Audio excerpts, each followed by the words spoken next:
Assalamualaikum warahmatullahi wabarakatuh, teman-teman di seluruh Nusantara yang satu hobi dan sama-sama masih pemula. Setelah sekian lama saya tidak upload video, kemarin baru upload mengenai eksplorasi. Baiklah, pada malam hari ini ET Channel akan kembali berbagi. Kali ini saya akan berbagi bagaimana cara membuat larutan penyangga atau buffer.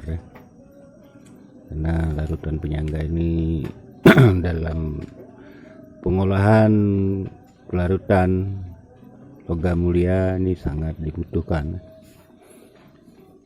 Kali ini saya akan membuat larutan penyangga untuk sistem basah atau pH buffer, pH penyangga, untuk membantu kestabilan atau penaikan pH pada larutan pengolahan sistem basah. Baik, larutan penyangga apa yang akan saya buat, dan nantinya saya juga akan memberikan sedikit alternatif ya, karena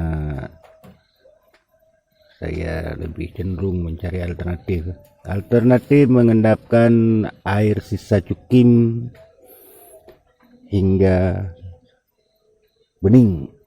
Ini alternatif saja. Seperti ini adalah air sisa cukim. Ini sudah saya endapkan dan sudah hampir bening. Ini sudah 1 jam. Ini sudah sekitar 1 jam dan sudah hampir bening dan sudah ada endapan. Dan endapannya bukan endapan gel atau endapan kimia. Ini tadi airnya seperti ini, hijau.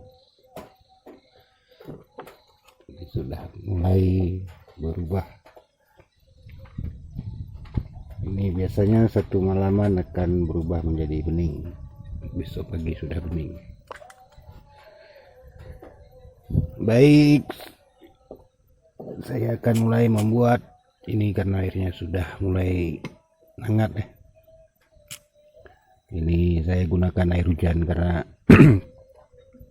kebetulan di daerah saya lagi musim hujan.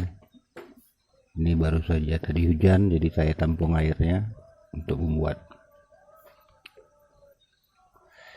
Baik, kali ini saya akan membuat cairan penyangga atau larutan penyangga pH yang diberi nama amonium hidroksida. Apa-apa saja bahan yang digunakan.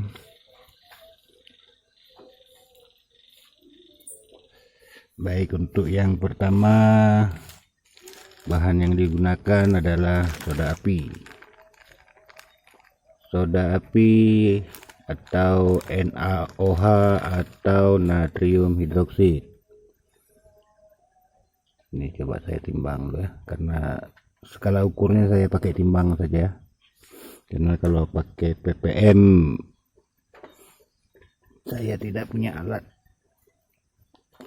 Ini hanya sekedar alternatif pembuatan.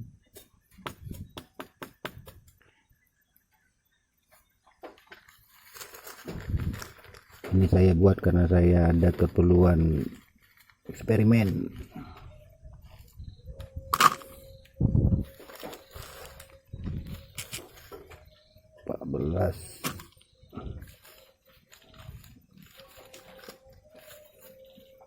Sekitar 20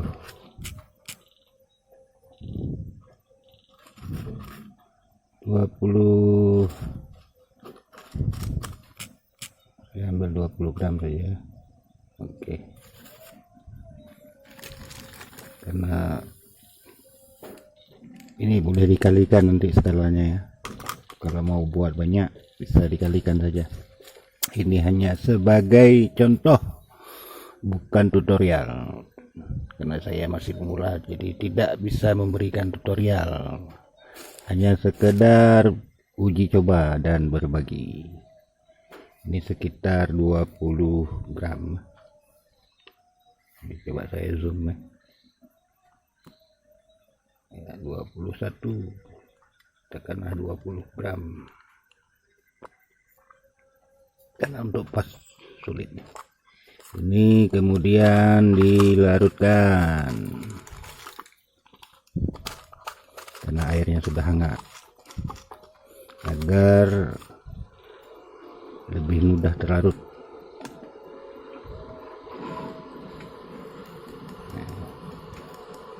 Ini saya matikan pemanasnya.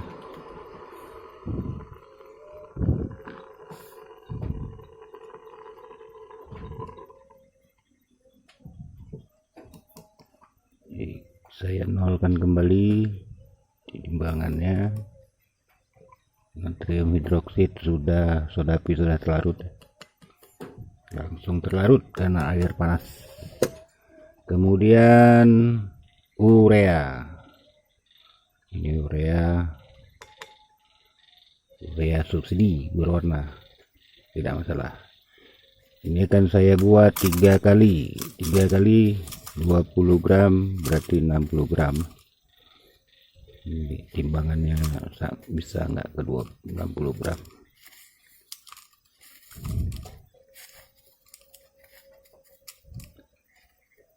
Tiga puluh 36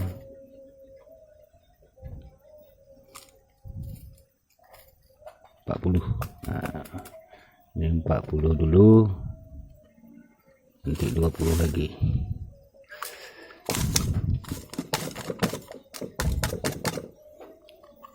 Ini 20 gram, 40 gram.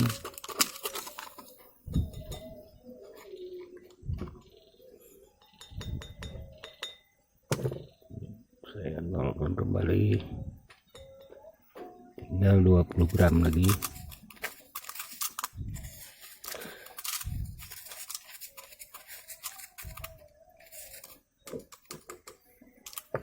Ya.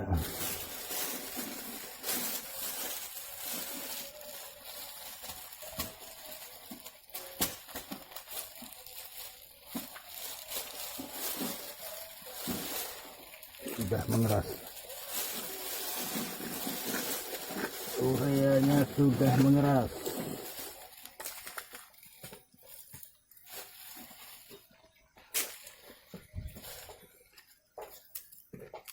Dua 20 gram lagi ya, karena 1:3.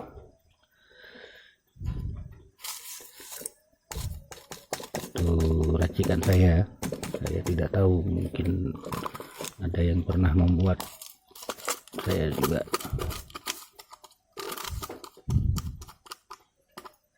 belum tahu.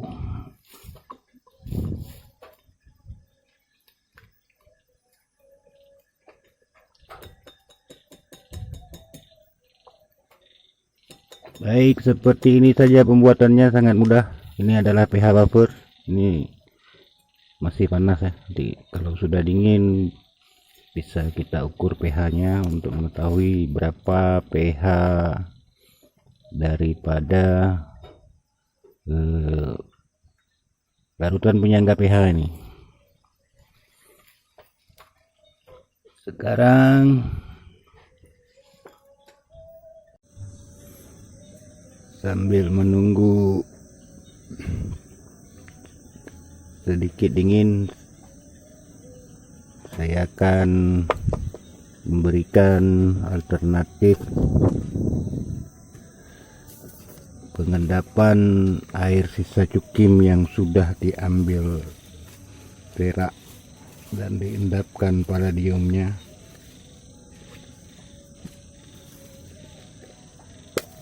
Hanya sekedar alternatif ini ya, Tidak harus seperti ini, mungkin teman-teman punya cara lain. Mungkin teman-teman yang ingin dengan mudah mengendapkan air cukim dengan cepat dan bersih atau air menjadi bening kembali, inilah adalah alternatif, salah satu alternatif cara mengendapkan air sisa cukim. Ini adalah air sisa cukim yang sudah diendapkan perak dan palladiumnya. Airnya berwarna hijau. Kemungkinan logam tersisa, tembaga dan logam lainnya. Ini coba saya cek pH-nya dulu.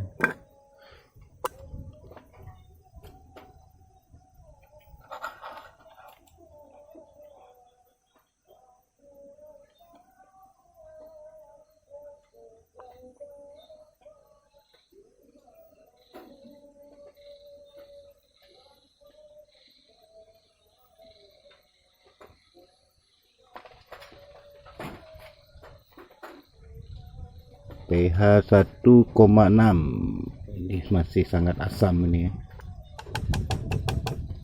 Ini sebetulnya sudah saya endapkan beberapa kali. Ini adalah sisa airnya. Ini adalah pengendapan yang sudah saya lakukan dan sudah ada endapannya. Dan ini sisa airnya masih berwarna hijau.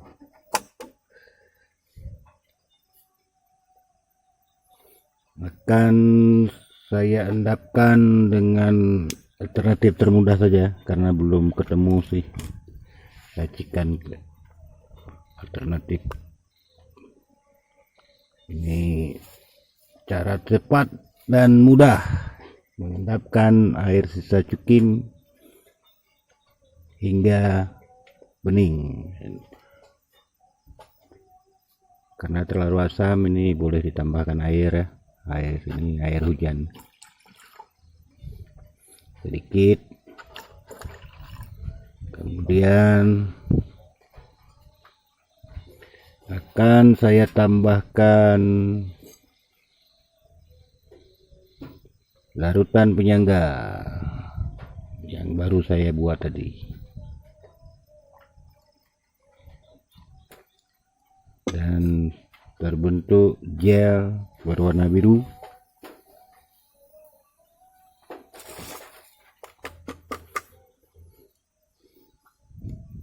Ini akan saya aduk agar gelnya pecah, karena itu adalah reaksi basa kuat terhadap asam kuat, langsung membentuk endapan. Namun tidak bisa dipastikan itu adalah endapan logam, itu hanya endapan kimia. Dan gel benar-benar hilang, endapan gel yang tadi benar-benar hilang dan terlarut. Kemudian sebagaimana biasa dalam sistem pengendapan, kita tetap membutuhkan untuk logam reduksi atau biasa disebut logam kolektor, untuk mereduksi ion-ion logam yang terlarut pada cairan. Di sini saya menggunakan logam pengendap yang paling sederhana, aluminium. Bisa pakai aluminium apa saja, yang penting jenisnya aluminium. Dan ini langsung saja dimasukkan.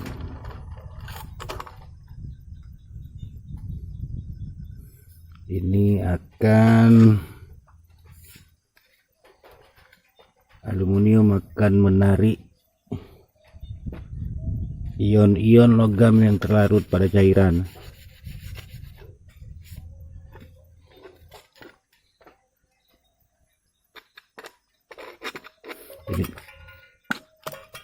Ini adalah alternatif termudah untuk mengendapkan air sisa cukim yang sudah diambil perak atau palladiumnya.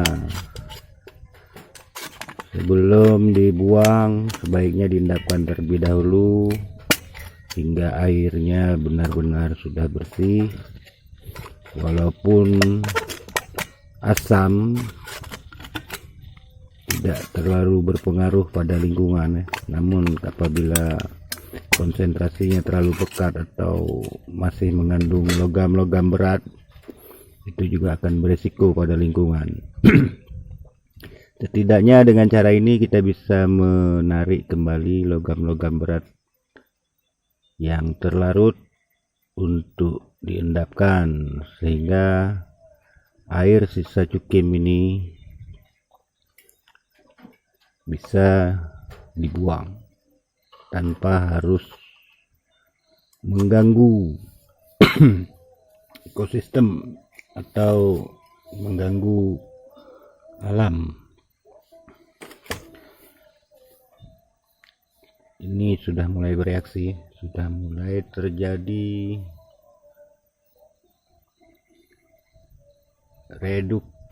reduksi. Nah, seperti pada reaksi kimia, ketika logam tereaksi oleh larutan asam akan mengeluarkan gas hidrogen. Jadi usahakan pada saat melakukan pengendapan dengan logam di tempat yang terbuka, sehingga tidak terhirup gas hidrogennya. Ini saya di tempat saya ini sangat terbuka nih. Ini malam. Ini terbuka dan sirkulasi angin sangat dingin lah malam ini karena baru saja hujan. Dia mulai bereaksi dan aluminium sudah menangkap ion logam berwarna coklat kemerahan. Ini sudah bisa dipastikan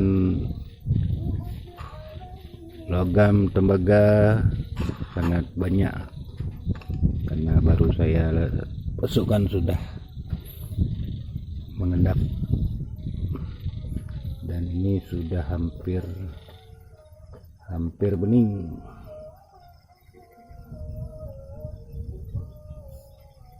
Ini juga ada endapan yang mengambang.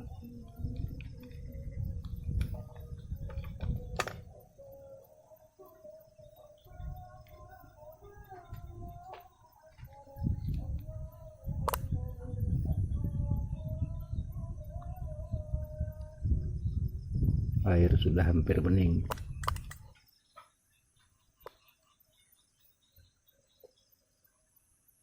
Demikianlah teman-teman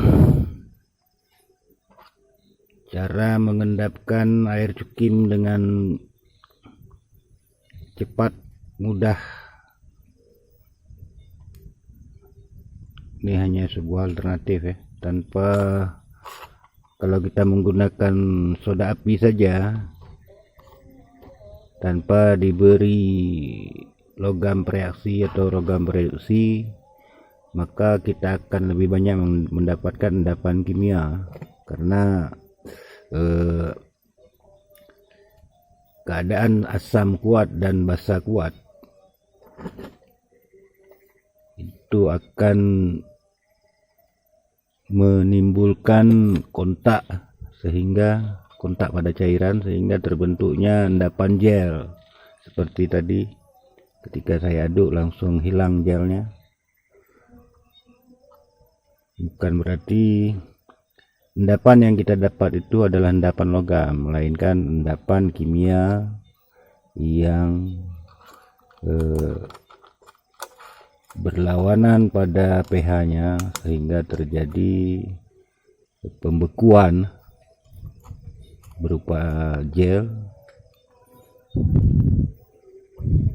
dan tidak bisa dipastikan endapan itu adalah endapan logam. Baik, sudah bereaksi, dia sudah mulai berwarna kecoklatan.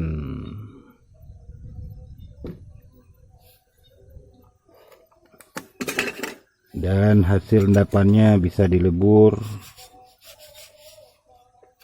tinggal dibilas dengan air panas, dikeringkan, kemudian dilebur. Dan apabila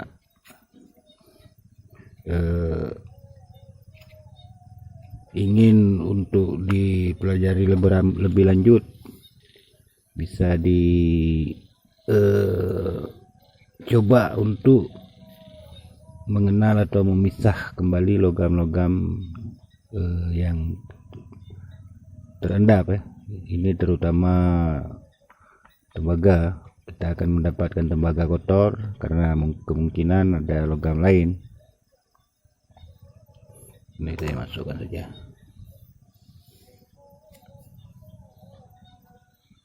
Baiklah teman-teman, inilah tayangan saya pada malam hari ini, yaitu membuat amonium hidroksid yang berfungsi sebagai cairan penyangga. Ini sangat penting pada pengolahan sistem basah atau sianidasi sebagai cairan penyangga pH, sehingga pH pada larutan basah bisa terjaga dengan baik. Baik, ini sudah dingin, akan saya cek pH-nya. Berapakah pH daripada amonium hidroksid ini?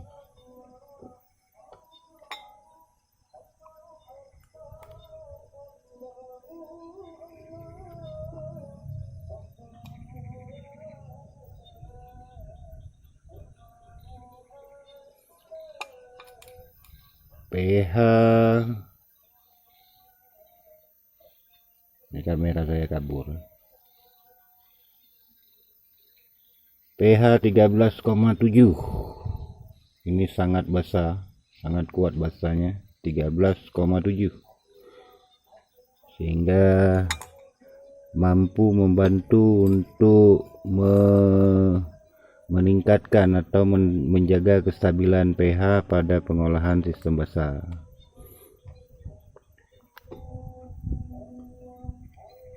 Setelah pentreatmentan pada material yang akan dilarutkan pada sistem basah, untuk penaikan pH-nya untuk tahap awal bisa ditambah kapur sebagai penetral pH. Air kapur diperuntukkan untuk menetralkan pH. Namun air kapur tidak serta-merta bisa menaikkan pH, karena air kapur hanya sebagai penetral. Maka pH larutan akan dinetralkan oleh air kapur hingga berkisar di 7, pH 7. Itu pada saat kita penaikan pH pada pengolahan sistem basah. Dan untuk kelanjutannya, setelah air kapur, kita bisa menggunakan amonia, bisa menggunakan soda api, bisa menggunakan amonium hidroksid ini. Nah, seperti 1:3 buat teman-teman yang ingin mencoba buat ya. Ini dari saya saja, mungkin ada cara lain. Ini saya buat tadi 1:3, 1 untuk soda api, 3 untuk urea. Kenapa menggunakan urea? Karena kandungan amonium atau amonia pada urea itu cukup tinggi,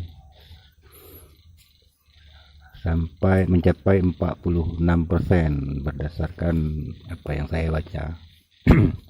Lumayan tinggi, sehingga bisa digunakan untuk cairan, kita buat sebagai cairan penyangga pH pada pengolahan sistem basah.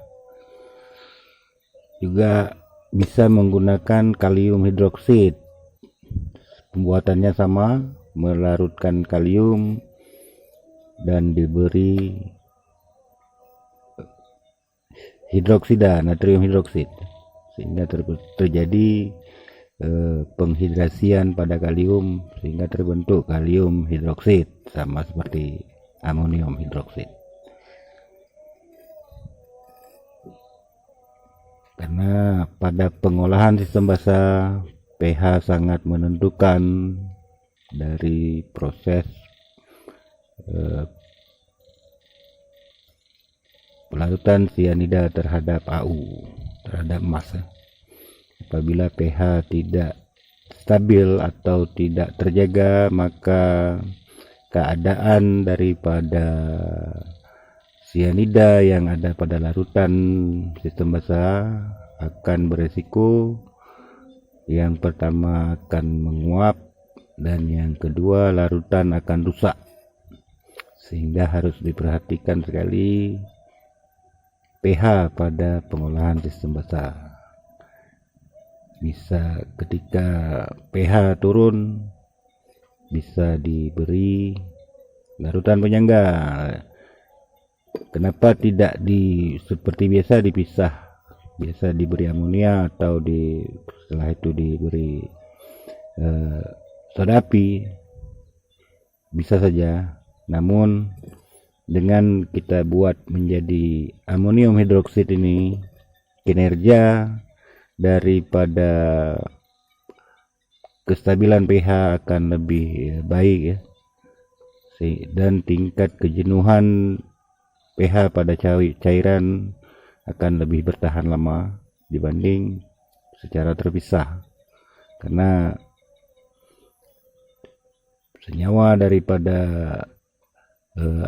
amonia sendiri dan soda api sendiri itu berbeda-beda, sehingga akan cepat jenuh ketika dia sendiri. Ketika sudah dijadikan amonium hidroksida, maka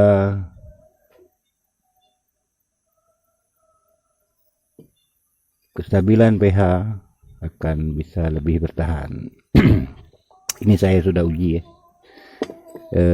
Pembuatan ini sudah saya buat pada gudang pengolahan teman sebagai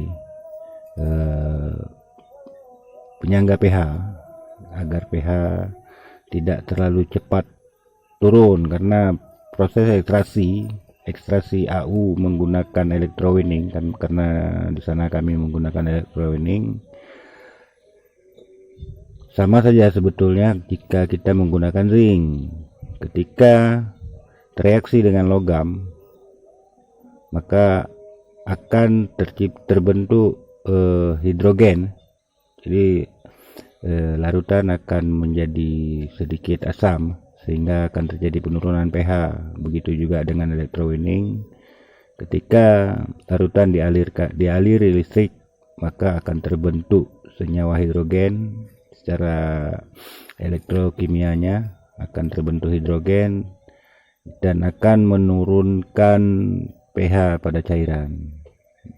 Karena sistemnya sirkulasi, air yang di electrowinning dikembalikan ke bak pengolahan, maka pH akan turun dalam beberapa waktu, sehingga harus dijaga, dikontrol pH-nya untuk mendapatkan pH yang bagus, pH yang maksimal 11 atau 11,5 pada pH. Walaupun pada pH 10,5 sianida masih bekerja, namun alangkah baiknya pH mencapai 11, karena 10 akan pada pH 10 akan membuat cyanida mudah teroksidasi sehingga menjadi gas COCN. Jadi sehingga kandungan sejumlah cyanida pada larutan akan berkurang dan kemampuan cyanida untuk melarutkan jadi melemah. Di samping itu juga untuk pengolahan sistem basah pada cyanidasi sangat dibutuhkan selain penetral pH atau penstabil pH, juga dibutuhkan asupan oksigen. Asupan oksigen bisa didapat dari hidrogen peroksida atau H2O2, atau juga bisa disuntikkan dengan angin, dibantu dengan angin kompresor leaching, seperti leaching. Baiklah, demikianlah teman-teman sedikit dari saya pada malam hari ini. Semoga ada sedikit manfaat yang bisa diambil, khususnya teman-teman pemula, karena saya juga pemula. Jadi khususnya pemula, kalau senior mungkin sudah sangat hafal, sudah mulai mengendap. Aluminium sudah mulai menangkap ion-ion logam. Ini sudah, ya ini sudah menebal, ini sudah menebal.